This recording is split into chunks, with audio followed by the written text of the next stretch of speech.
اصل حل تو شادی ہے، لیکن جب تک شادی نہیں ہو رہی تب تک انسان کیسے زندگی گزارے؟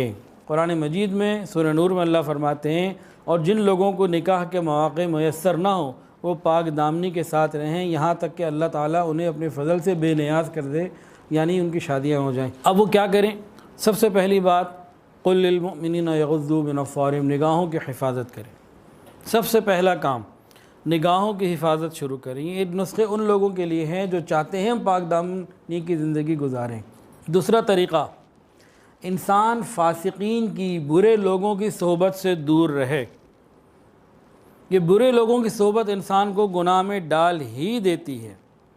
قرآن مجید میں اللہ فرماتے ہیں فَلَا يَصُدَّنَّكَ عَنْهَا مَن لَّا يُؤْمِنُ بِهَا وَاتَّبَعَ هَوَاهُ فَتَرْدَىٰ، لہذا کوئی شخص تمہیں اس سے ہرگز غافل نہ کر پائے جو اس پر ایمان نہ رکھتا ہو اور اپنی خواہشات کے پیچھے چلتا ہو، ورنہ تم ہلاک ہو جاؤ گے، ہلاکت میں پڑ جاؤ گے۔ بروں کی صحبت سے بچنا یہ بہت ضروری ہے، اس کے بغیر بات پوری نہیں ہوتی۔ پہلا کام تھا نگاہوں کی حفاظت، دوسری بات بری صحبت سے اپنے آپ کو برے لوگوں سے بچانا، تیسری بات یا ایھا الذین آمنوا استعینوا بالصبر والصلاۃ، اللہ تعالیٰ فرماتے ہیں کہ اے ایمان والو صبر اور نماز سے مدد حاصل کرو۔ جب طبیعت کے اندر انتشار پیدا ہو اور گناہ کی خواہش پیدا ہو اس وقت ایک بہترین علاج یہ ہے کہ انسان وضو کرے، 2 رکعت صلاۃ الحاجت پڑھے، اور صلاۃ الحاجت کس بارے میں؟ یا اللہ مجھے پاک دامنی کی زندگی گزارنے کی توفیق عطا فرما، میں گناہ گار ہو کے جہنم کی آگ میں جلنا نہیں چاہتا، اللہ مجھے پاک دامنی عطا فرما۔ یہ بڑا زبردست علاج ہے، کوئی کر کے تو دیکھے۔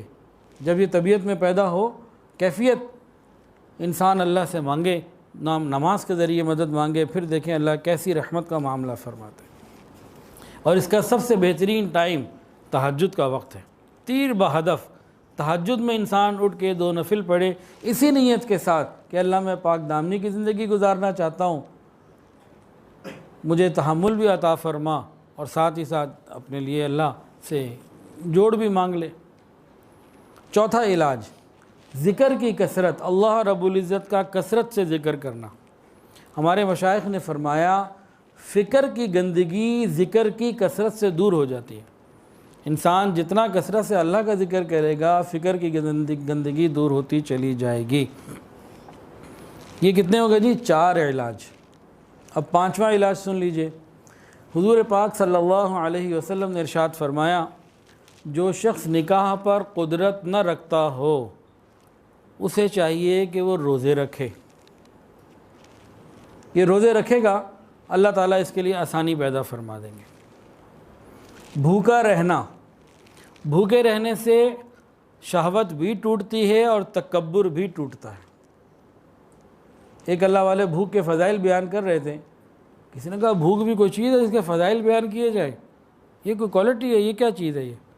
انہوں نے فرمایا کہ فرعون کو اگر بھوک لگتی ہے تو خدائی کے دعوے نہ کرتا۔ تو بھوک سے شہوت بھی ٹوٹتی ہے اور بھوک سے تکبر بھی ٹوٹتا ہے، یہ نفس سیدھا ہو جاتا ہے۔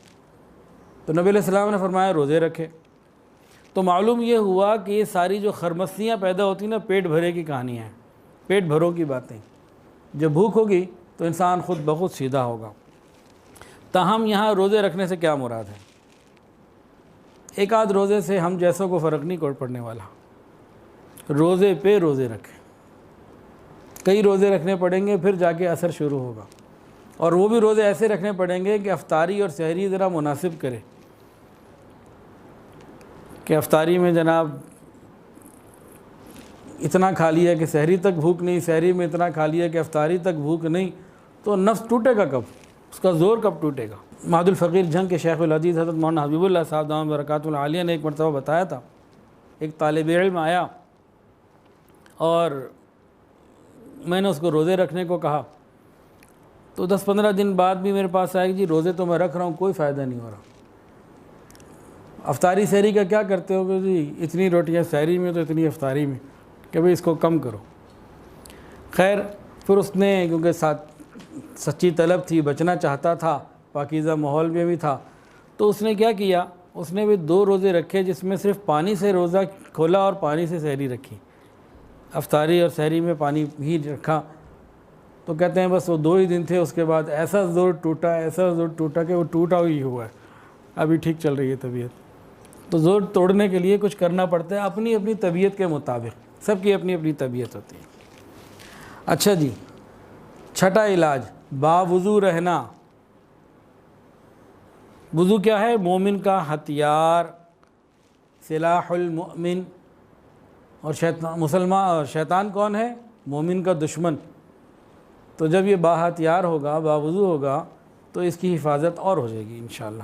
7ویں چیز دعائیں مانگنا۔ یا اللہ میں بڑا کمزور ہوں، میں جہنم کی گرمی برداشت نہیں کر سکتا، مہربانی فرما دیجئے، پاک دامنی کی زندگی عطا فرما دیجئے۔ تو انسان اپنی زبان میں اللہ سے مانگے، تاہم نبی علیہ السلام نے بھی بعض دعائیں اسی مقصد کے لیے بتائی ہیں۔ اللہم انی اسألک الہدی والتقی والعفاف والغنی۔